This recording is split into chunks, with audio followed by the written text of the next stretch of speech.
I call the youth commission meeting to order on Monday, February 26, 2026 at 6 p.m. Recording secretary, will you please conduct roll call? Yes. Youth Commission Member Luis. Here. Youth Commission Member Munoz. Absent. Youth Commission Member Rodriguez. Here. Vice Chair Benitez. Here. And Chair Malcolm. Here. Records show we have 4 members present. Chair Malcolm, you have a quorum. Thank you. Next on the agenda, we have the Pledge of Allegiance. And Abel, will you please join me in standing for the Pledge of Allegiance?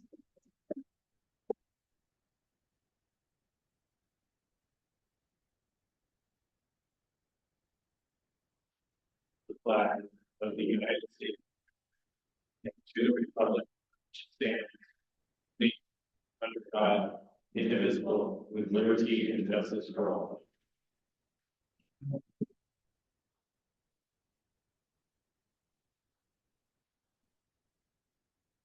Next, we have the closed comment section. Time for the commission to receive comments from the public. We will not accept any additional requests for speaker cards for the closed comments section. If not already, please make a request for the secretary. Speakers will have 3 minutes to speak.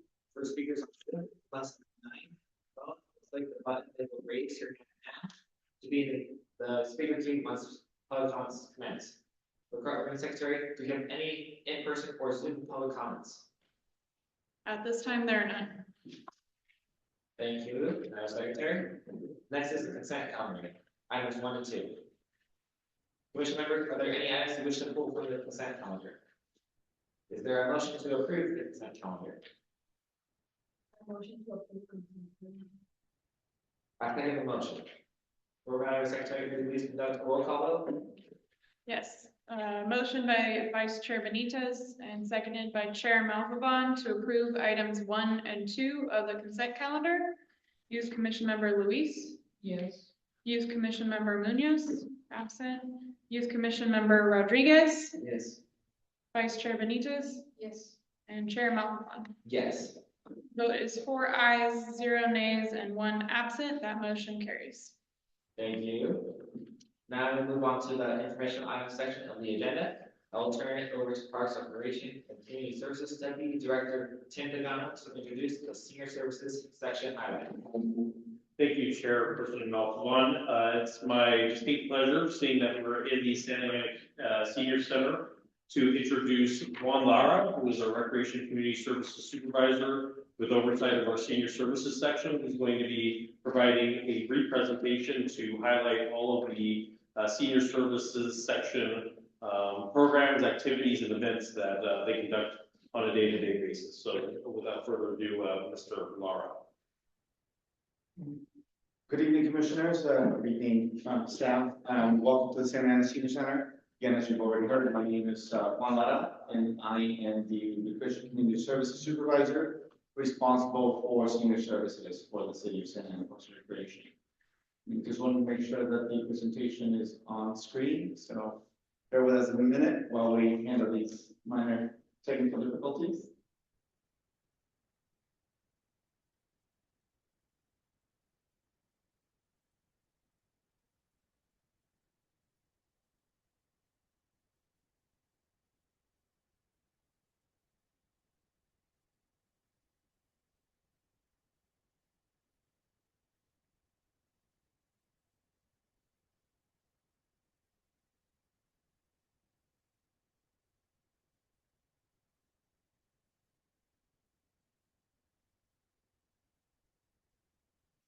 I think we're back on.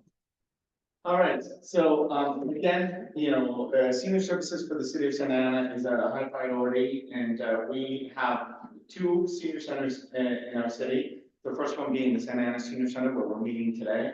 It is staffed by 2 full-time staff, recreation coordinator Jennifer Sirena, and recreation specialist Mr. Rogelio Robledo. And then we have the Southwest Senior Center on the west part of town. And that one is staffed by program coordinator Rocio Mesa and our recreation specialist Marina Cisneros. Both facilities operate Monday through Friday from 8 a.m. to 5 p.m. And as I mentioned, they are literally the hub of all things senior for the city of Santa Ana. Next. Some of the programs and services that we offer at both facilities include, but are not limited to the following.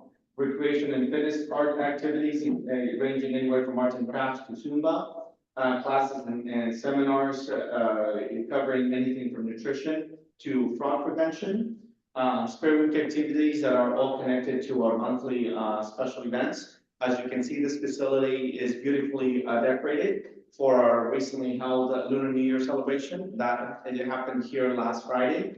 And at the Southwest Senior Center, the Wednesday of last week, we held our annual New Year celebration.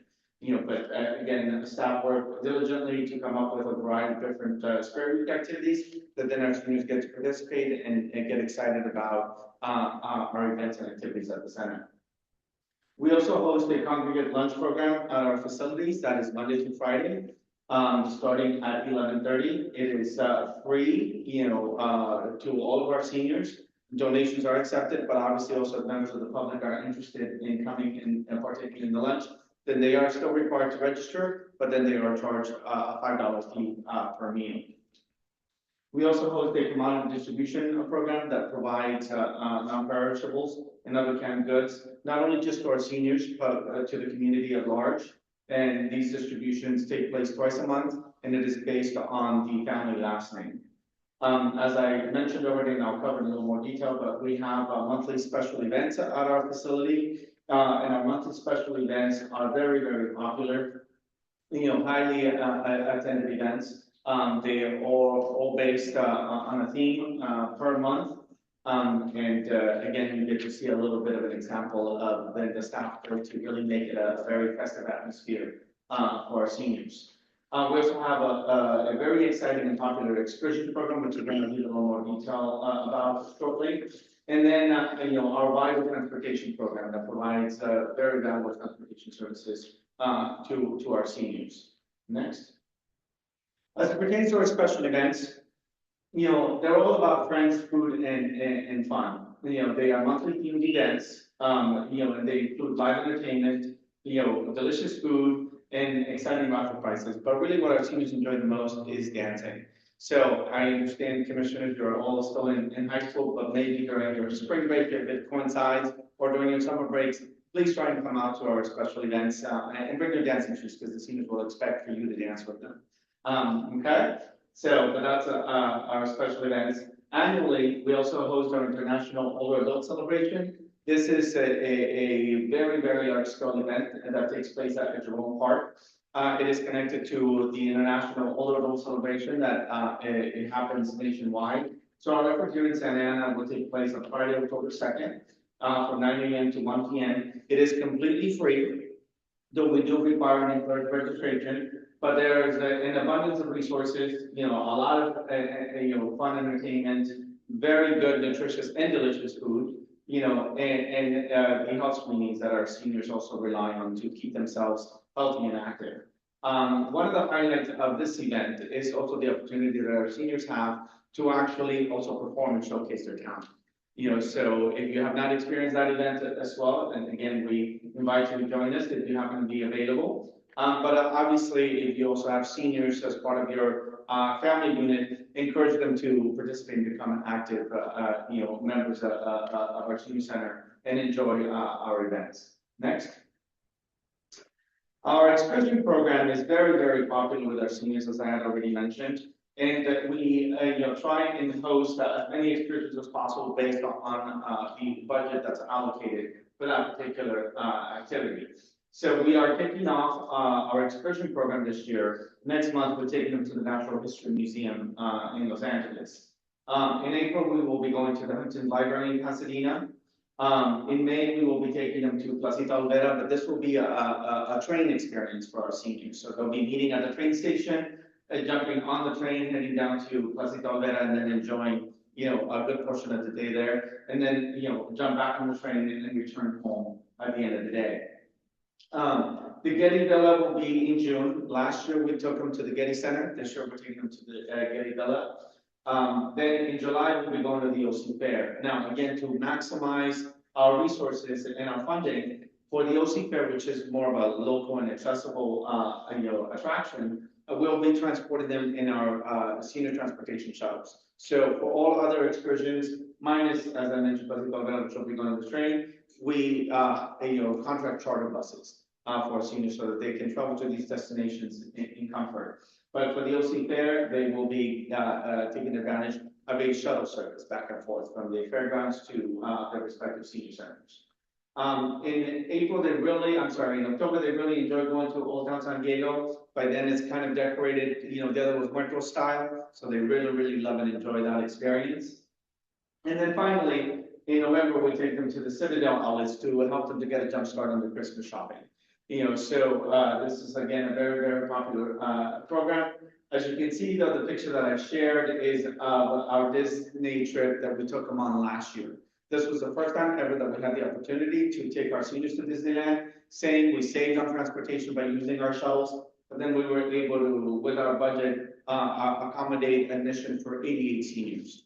And so again, depending on funding for future years, we're hoping that they'll have an opportunity to go back. Because believe it or not, this was a first time experience for some of our seniors, and they thoroughly enjoyed it.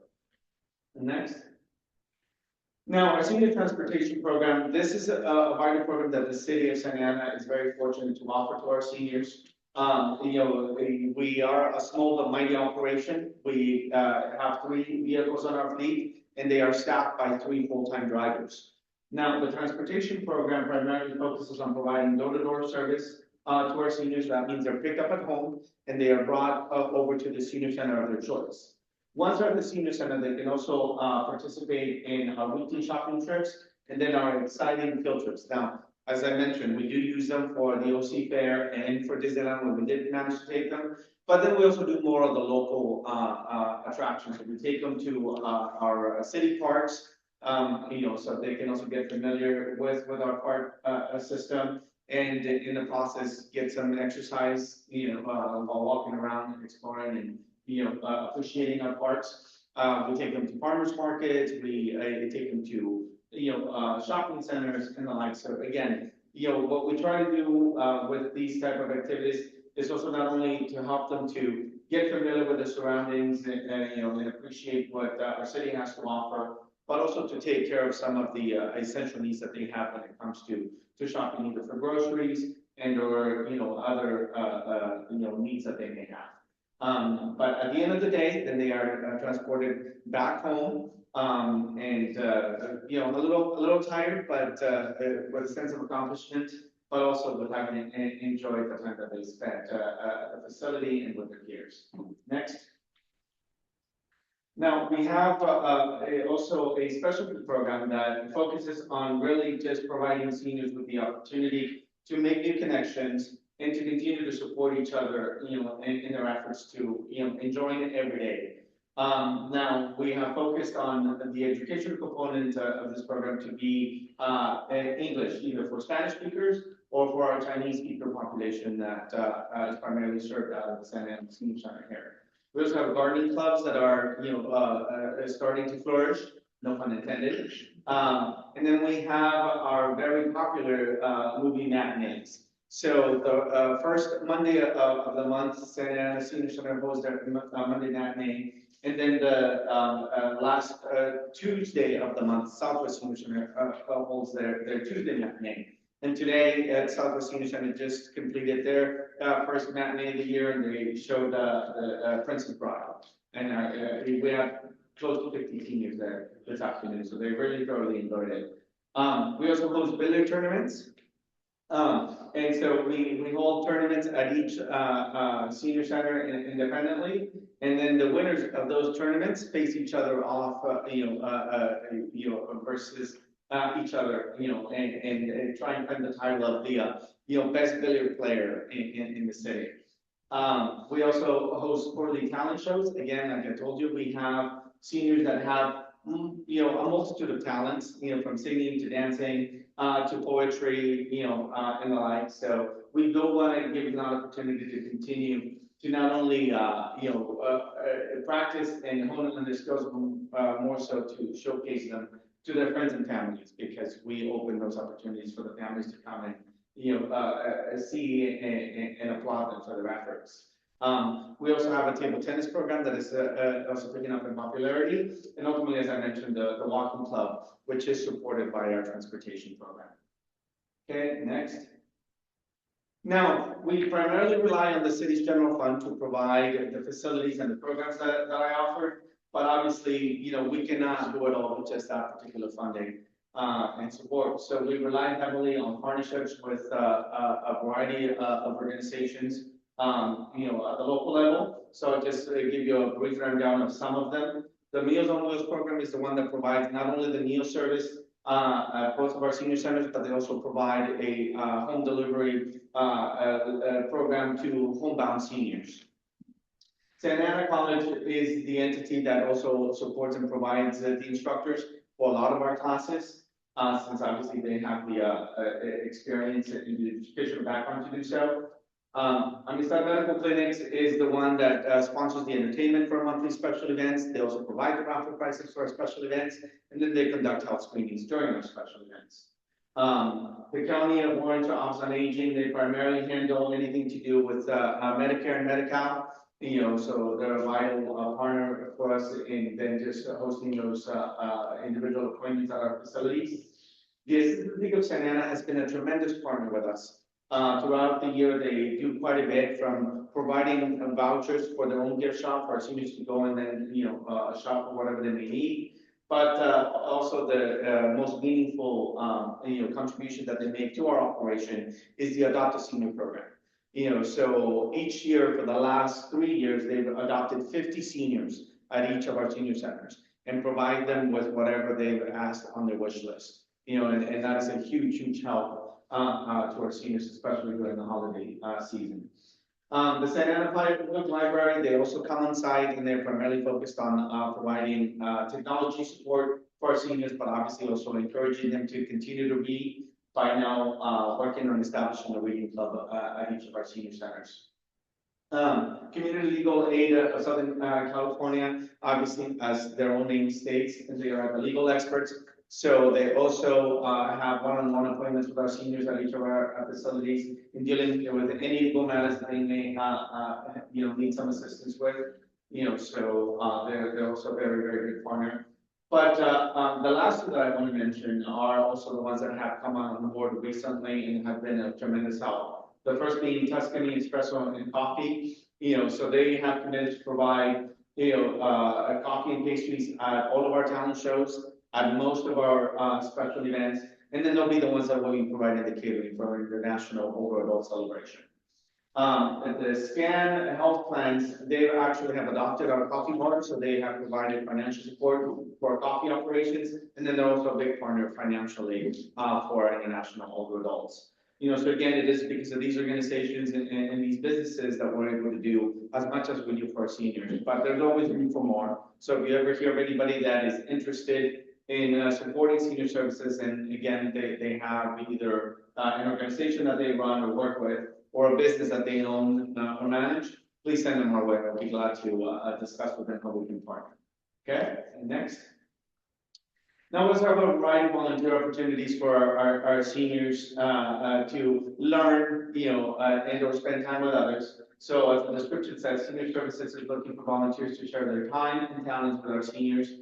Volunteer opportunities at both senior centers include, but are not limited to, being, helping us with the front desk, answering phones, or being our official greeters, with the lunch service, on a daily basis here at the center, with the coffee bar that operates during the entire time that we're here. Or if they actually have an expertise in something, they can teach a class, they're welcome to do so. They can also work with staff and lead an activity and or assist with our daily programming and special events. But obviously, if they have other ideas in terms of how they can volunteer and contribute to our operation, we're more than open to entertaining their suggestions. So again, if you know or hear of anybody that is interested in primarily volunteering their time and working with our seniors, please send them our way. Next. Now, you as an advisory body to City Council are already familiar with the importance of representation. And so we take great pride in the fact that the Parks and Recreation and Community Services Commission now has 2 senior representatives sitting on it.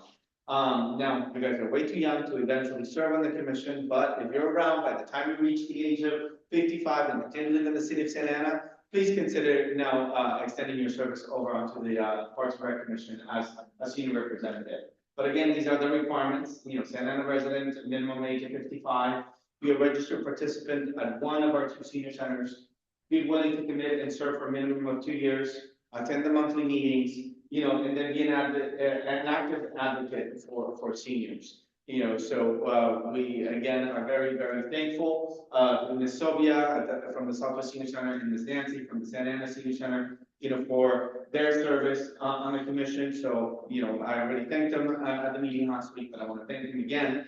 I want to thank you for your time, and ultimately, I also just want to extend my gratitude to the teams, both at the Santa Ana and the Southwest Senior Center, for always giving 100%, and in doing so, making me look good. So at this time, this concludes my presentation. This is my contact information in case you have any future questions, or again, you want to refer anyone that may have an interest in working with us, to reach out to me. But I'm also open to any questions you might have at this time. No? That's okay. Well, thank you again for your time, very appreciated. I'd just like to conclude by, you all received a copy of our Cultura magazine. There's a lot more detail on what we have to offer, and if I recall correctly, I believe it starts on page 19. But thank you again for your time, and we look forward to seeing you, at future events. I know I've seen you at special events, but again, whenever time permits, please stop by our senior centers and visit. Okay, thank you very much. Thank you, Recreation Public Services Manager, Juan Lara. Next, I will invite Deputy Director Tim Benas to present the Park Recreation and Community Services staff report. Sure, if it's okay with you, I defer to the Public Works team if they wanted to do their presentation first. All right, sounds good.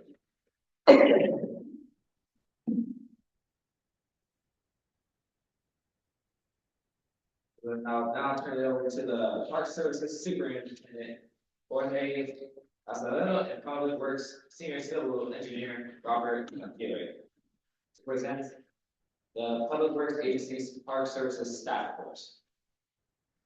Good evening, thank you, Chair, thank you, Commissioners, youth Commissioner, for being here tonight. Yesterday, I will be presenting the Park Services Public Works maintenance update. Like I did last week, I wanted to give a shout out to the facility team who maintains this facility. That's the same team that keeps our lights on and keeps the water running, your AC cooling, the heating when it's necessary, and then the plumbing working in the restroom. So shout out to them. This facility is amazing. Shout out to Juan Lara for amazing decoration and celebration of 10. Next slide. So well appreciated as of last August to now, we received about 13 to 15 inches of rain, which we much appreciated, much needed in our parks. We're thirsty, but with that rain comes a lot of flooding. So one of the things I wanted to highlight really is some of the stuff that our team does behind the scenes to prepare for rainstorm events like this. We have on hand generators, pumps, sandbags, which I reminded the residents last week that there's free sandbags at the city yard if anybody needs any. This is open to all city and Santa Ana residents. They can be used for rain events like this that have significant water. So our team's out there doing catch basins after the rain event, pumping out water into storm drains, etc. Just kind of helping with removing a lot of that water and allowing the park to be used by our residents when possible and when necessary. So one thing we wanted to highlight that on November 15th, in partnership with our sisters, Santa Ana sister city, the city of Sahuayo, Michoacan, they unveiled a mural that now sits at Plaza Calle Cuatro. And the theme is Unity, Heritage, and Cultural Exchange between Santa Ana and Sahuayo, Mexico. So this beautiful mural couldn't have been possible with the help of our team behind the scenes, prepping the wall, and then also assisting with the unveiling of the mural the day of. For the people who attended, they understood that it was pouring rain, so this team was successful in gaining access to the roof, putting down a tarp, and then being part of the unveiling with our partners in Michoacan and the electives. So this is now at Plaza Calle Cuatro. Beautiful mural for anybody who hasn't seen it. You know, we really appreciate it once you get out there. Next one. So here I kind of wanted to give some pictures of some of the work that gets done behind the scenes. City of Santa Ana offers about 34 playgrounds citywide. We have, as you guys know, we have some universal playgrounds, ADA accessible playgrounds, top lot playgrounds. So it's just a diverse options of different types of playgrounds. So here's just some pictures of the guys performing some preventive maintenance and also some repairs to our current existing infrastructure, just allowing our kids to continue to utilize our playgrounds throughout the city.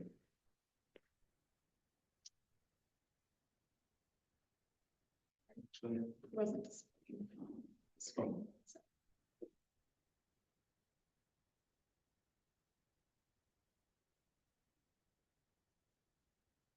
So our playgrounds also, you know, they're comprised of sand, when in terms of the surfacing. They're rubberized surfacing, they have sand, some have wood chips that we replenish every year. We also tilt the sand every week and we evaluate our rubberized surfacing. We've tried to go around and we do a lot of that rubberized surfacing, but as kind of funding becomes available, we have a priority list in which we'll address the ones that need the surfacing sooner rather than later.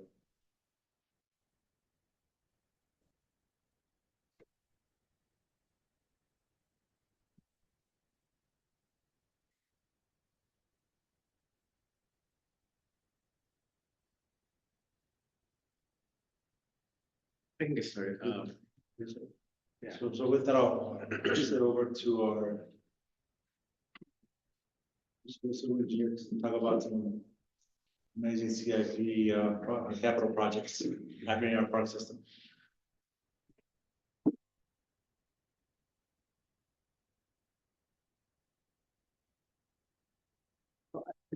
Get started. Good evening, Commissioner. Thank you for having us here. I'm here to showcase three projects, capital projects that are in various stages. One's before construction, one's active construction, and then the other one is just completed. So just to give you a little background, city staff or consultants put together these plans and these specs. They get approved by our Director of Public Works, and are also approved by the Deputy Director of Public Works, and they get put out to bid. They're bid out for a number of weeks, and then once the bids close, there's a whole team of staff that review the bids to make sure that they're conforming to to the bid documents themselves, and then do various vetting behind the scenes. Once it's all approved, it gets presented for the council, and then if the council awards the contract, then we proceed on to the construction phase. So the first project that I was going to highlight was the Portola Park splash pad. So that one again went through that bidding process, and then it got presented before council and it was approved. So this particular project is going to be the first splash pad in the city, and it'll be located at Portola Park. So the project itself consists of the splash pad itself with all the water features, but there's also an expansion to the existing restroom building where the restrooms will be ADA compliant, so they're a little bit larger in footprint. And then as well, we're going to increase the storage space, and the equipment room is going to be built back there as well. So the building footprint, as you see it now, will increase as part of this project. Ahead of this, we already completed some concrete improvements for the walkways that lead up to the proposed area. And then once we begin construction, then it'll move on to the next phase. Next slide, please. This project that we're going to highlight is the Memorial Park Aquatic Center. This is where they demolished the previous aquatic center. Now we're going to build a whole new building with lockers and the facilities for the equipment. It'll have, two pools. One will be a standard competition pool. The other one will be the activity pool with a water slide, lazy river. We'll have seating on either side. It'll be a brand new complex. So for this process, once we bid the contract out and we have a contractor on board, then we have a team of engineers and inspectors that monitor the progress daily.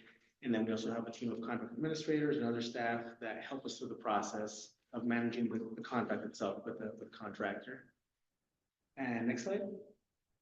And then the third project that we have today is the Centennial Park Lake renovation. So this is two lakes that were already existing at the park, and then we did a whole renovation from new plumbing for air supplies to aerate the water. We have a water feature in the large lake. We did the plumbing to all the equipment, so we have new pumps that recirculate the water and do some of the cleaning. And then that's where Georgia staff comes into play. They oversee the actual mechanical work and they oversee the pumps and stuff.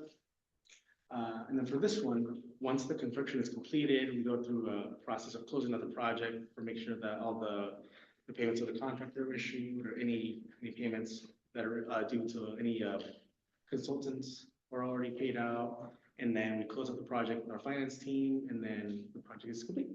And then sometimes we have ribbon cuttings at the end. This one I don't think has one, right? But in the future, others might have ribbon cuttings. The lake.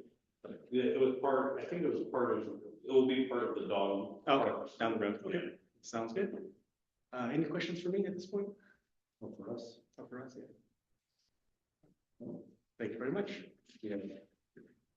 Thank you.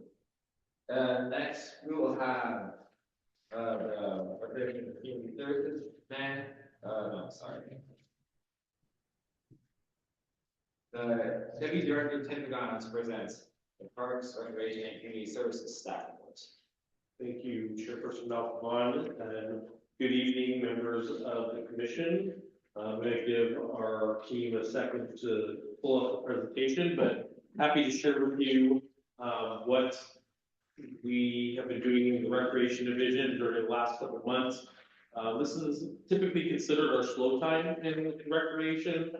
Usually we're really focused on pre-summer and summertime, and then we see a little bit of a decrease in programming overall during the months of November, December, January, February, and then March is when we really start picking up activity again as the time changes and we have more daylight for the every day and all that type of stuff. But we'll still be happy to share what all of our 7 sections have been doing over the course of the last couple months, and we'll jump right into the presentation.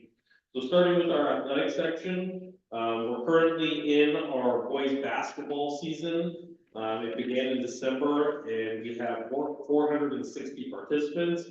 And while that's going, our girls volleyball clinics for grades 3 to 8 are being teed up for next month through March at Codinas High School. So we're looking forward to that expanded programming. This is the first time that we're actually venturing into girls volleyball. So we're very excited that that is going to be taking place, and we're looking forward to the community's response to that particular program.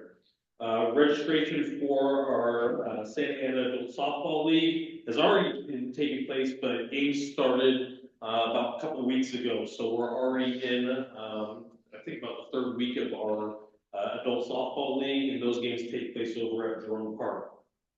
As always, our recreation centers are a center and hub for diverse programming, including aerobics, pickleball, boxing, dance, sewing, karate, and gymnastics. And we're always seeing a high level of youth and adult participation at our recreation centers. So we're very excited to continue those programs for the community. And then as part of the athletic section, they also manage all of our reservations that take place in our park spaces. And in December and January, we issued over 1,000 field permits and 21 picnic reservations during that time, which is quite a large amount for such a short period of time. Includes user group reservations like soccer groups, football groups, baseball groups, And then if the community wants to reserve one of our picnic shelters or just open space to have an event, we also issue those reservations out of our athletics reservation section. Moving on to aquatics. Typically, during the winter season is when we close our pools for maintenance, repairs, and we also take advantage of the fact that it's a slow time for our aquatic section. So we also move into doing instruction level lifeguard and water safety certifications.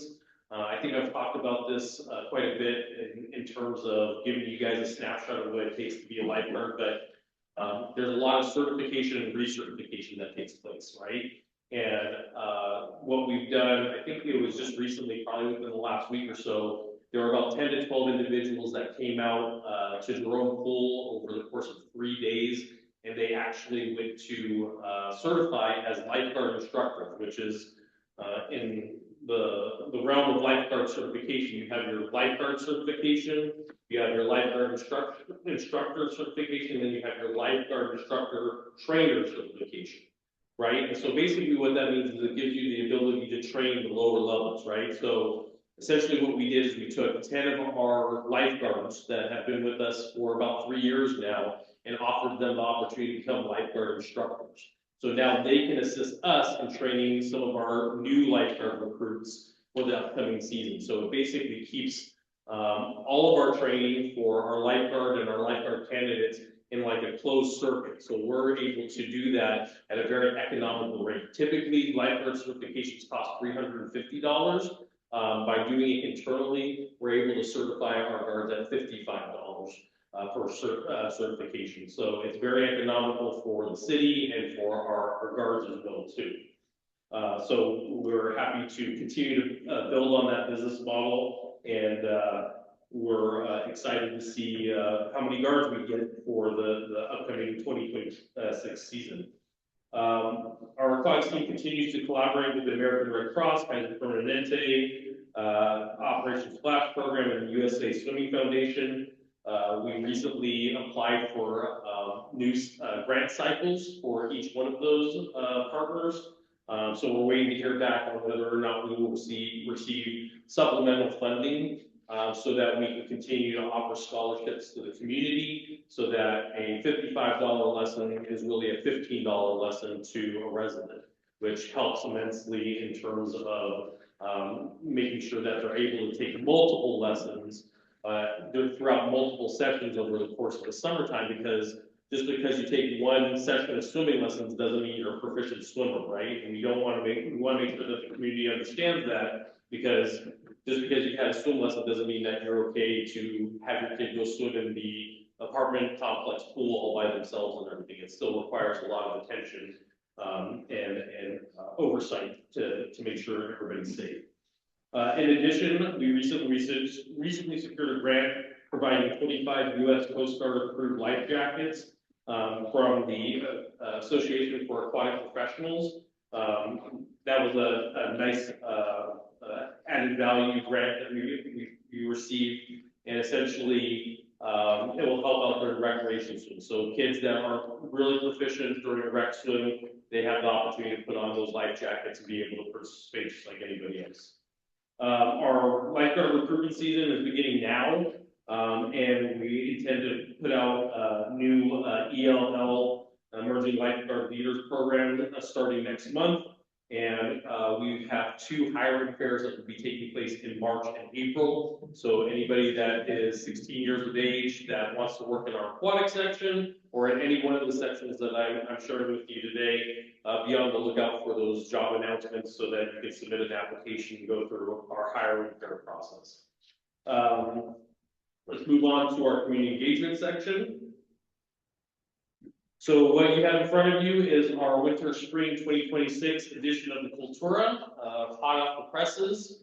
That has all of our programs, activities, and events from library services, zoo services, and recreation services.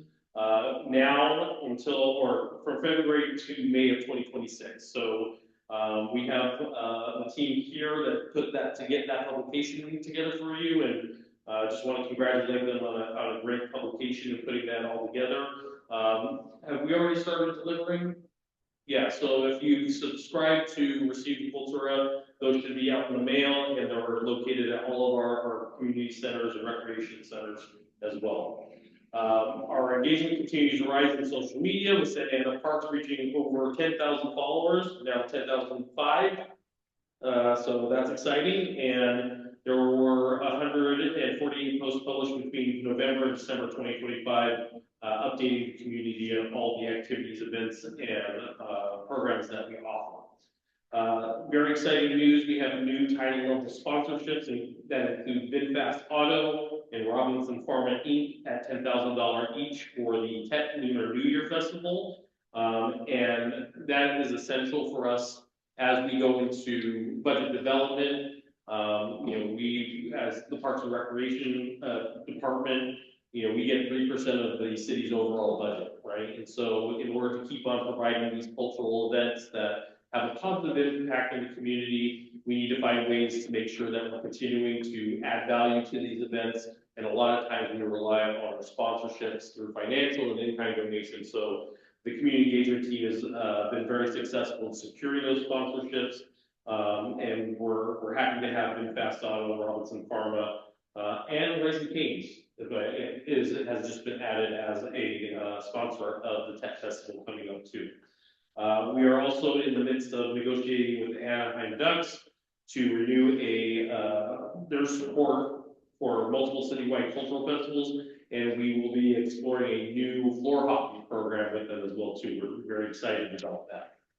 Our new contract instructor intake webpage has been streamlined, and we're very thrilled about that, making the whole if you're interested in teaching a class, a little bit easier for you to submit a proposal so that we can review and then find a community center or recreation center where we can place you and get you in front of members of the public. Our participation reached 296 during the months of November and December of 2025. Moving on to health and wellness, Roosevelt Walker Community Center and Lawn Bowling Center continue to offer diverse wellness activities, engaging over 120 participants in November and December with our community programs and classes. Across the community gardens, there were over 660 participants joining various workshops from November through January, which is significant because, as I mentioned before, with daylight savings time, our operational hours at the gardens are reduced. So to have 660 folks still join us during those months is a huge achievement. Our Recreation Mobile Recreation Program continues to outreach to local parks, engaging over 55 residents in outdoor play and learning. And of course, our Santa Ana Wilderness Club promotes outdoor exploration and environmental awareness through guided hikes and field trips. And our upcoming excursions include Santiago Oaks, Carbon Canyon, which I think is coming up in the near future, and Hagador Canyon as well. I think Mr. Lar did a great job in explaining what our senior services section does, so I'm going to let his words kind of speak for themselves, and we'll just move on to our special events section. In the months of November and December, the special events team processed 7 third-party event permits and 1 film permit. So third-party permits means, I want to hold a special event in the park, so they have to actually work with us to secure the necessary permits and make sure that they go through our process to ensure that they have the right insurance, health permits, if they're serving food and all that type of stuff. So we work very closely with the outside community to bring special events into our park spaces. And film permits is also something that we manage out of our special events section as well too. Planning is underway for several flagship city events. The Santa Ana Fun Run is featuring a superhero theme this year. That will be taking place April 11th. And then our Summer Movies in the Park series is back, and that will be featured across multiple parks throughout the various wards throughout the city. Special invitation to all of you, February 7th, not this Saturday, but next Saturday. We have our Tet Festival, which will be taking place between 1 and 6 p.m. at Centennial Park. We're going to be celebrating the Year of the Horse, so we're looking forward to having you all out there as well as the community. In recap, the Plaza Navideña tree lighting ceremony drew over 2,000 attendees. I think there were quite a few of you there. Thank you for coming out and supporting us. It featured holiday performances, food, arts and crafts, giveaway, and support from local businesses. Our special events section is currently prioritizing vendor recruitment, traffic and safety coordination, and partnership development for upcoming citywide special events. So we're going to be working really hard on that over the next few months as we go into special event season. Moving on to youth and teens. There are various programs coming out of El Salvador and Garfield community centers. They include enriching programs, encouraging creativity and active play.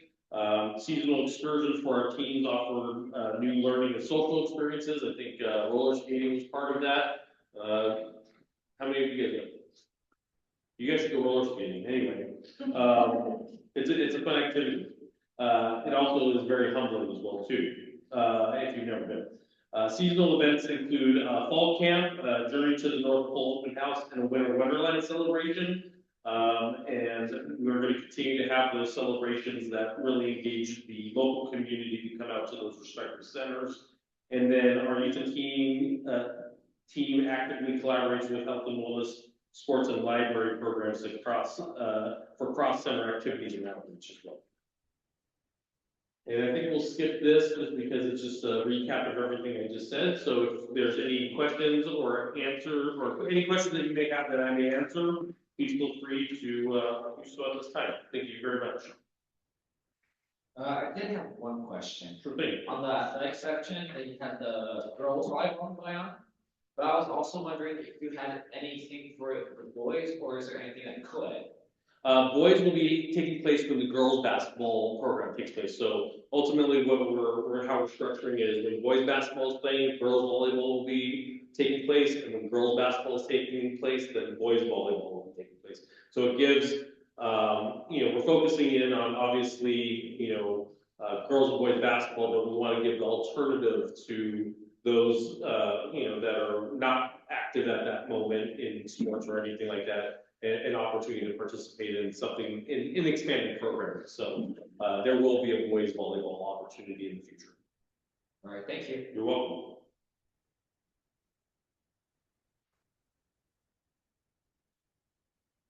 Well, thank you, Deputy Director Timizano, for that presentation. Up next, we have, let's see what we have next.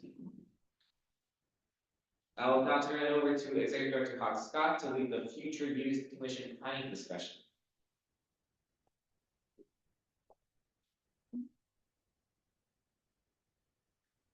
Just the one thing.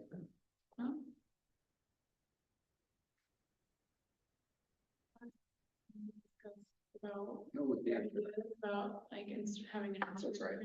Sorry. It's been a long day. So if you guys remember last time, we were discussing, what you guys could do to be more active with us, and one of the topics y'all brought up was the Instagram. So we have talked to our PIO as well as our special events team. Now, we are not able to create one for you guys. However, we can do some with you guys. So if you guys have some ideas and, can set up some time with us, we can come out and have you guys part of our Instagram. Is that correct, Demi? And our social media team can schedule some time, or we going out and we can join all our fun videos and stuff like that. So, but as far as having one separate, they did say no on that. They try and keep it honed into just one. Parks and Recreation has our own, social media on all three. But like I said, if we were to do it on that, it would be on the Instagram as well as our Parks and Recreation Facebook page.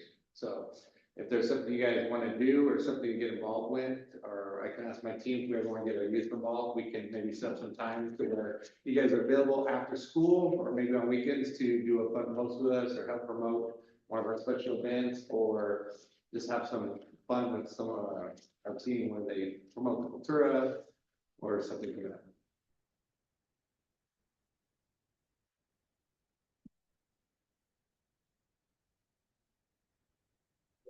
Came back with us with the original question we had, giving the last meeting. so I really appreciate that. Then now, we will move on to our closing comments. So I'll now give it back to you, Director Scott. So just want to thank you guys for coming out, and happy New Year to you guys, as you guys know. For those of you that came out to our zoo grand opening of River's Edge, thank you guys. It was such a great sight to see you guys out there. Those of you that didn't come out and attend, but to see the community really still continue to show up. And if you guys do get a chance to go out there now, our spider monkeys are really, really, really active. All 7 of them. We have 7 out of the 8 out there now, jumping, running, swinging. So it's really great. So, and then our little Asian small cloud otters are doing well too. As Deputy Director mentioned, we hope to see you guys in 2 weeks out at Centennial Park at Tech Festival. You guys came last year, so hopefully we get you guys out there again, maybe dress up with us as well too. So that's always fun. And then last but not least, as Director Guadagno said, we have our amazing community engagement team right there in front of you, who I always like to say that's our award-winning community engagement team. So that's that magazine you see right there has won award. So it's great to see the ones that put together right in front of us. Other than that, like I said, I'll continue to email you guys of what's coming up. So if you want for the Tech Festival, fall construction, and some other announcements we might have. So that's all I got. Thank you. Thank you. Now moving on to the commission member public comments. Youth Commissioner Luis. Yeah, I just want to thank Parks and Recs and the engagement team for just making the community better and helping the youth and our seniors thrive in the communities for the experience and the opportunities they have.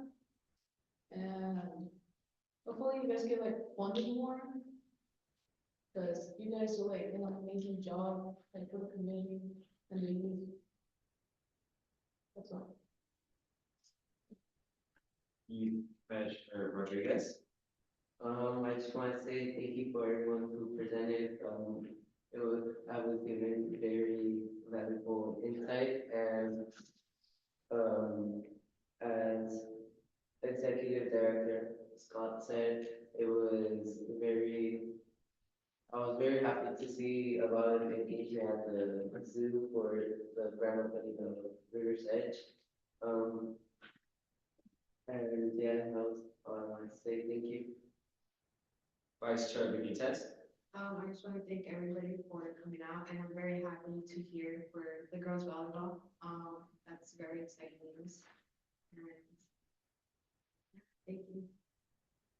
Like Vice Chair Benitez says, I want to thank everybody for coming out here tonight. We can't do these meetings without you guys. And yeah, and with that, the next Youth Commission meeting is February 16th and has been canceled due to the President's holiday, and a special meeting of the Youth Commission has been scheduled for Monday, February 23rd at 6 p.m. at the City Hall Ross Annex Room 1600. For the commission, I hereby adjourn the meeting at 6:53 p.m.